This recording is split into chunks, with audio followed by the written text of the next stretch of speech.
So now we're going to quickly look at how to take a measurement with the pocket oscilloscope. So I'm going to dim the lamp right now so that the display shows up better. But any case, we have to power it. This is a 9 volt AC. It takes power from the house and converts it to 9 volt DC. So 9 volt DC adapter right there that is powering it.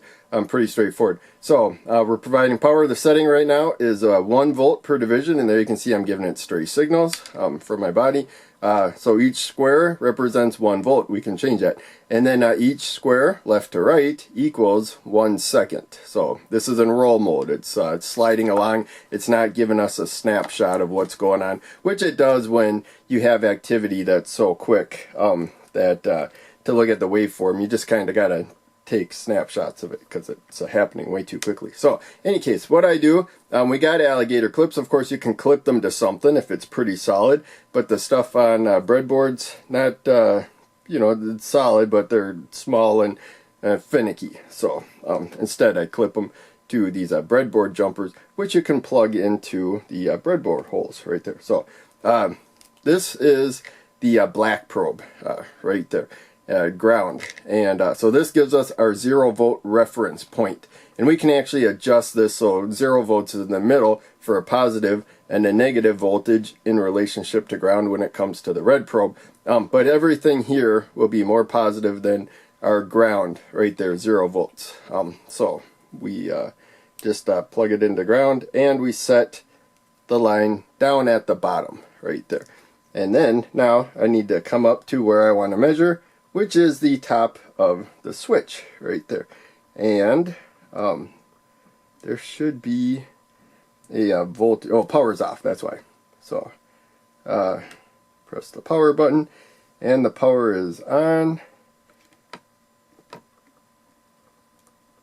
I don't know why. That's the wrong. No, that's the right way. I don't know why we're not.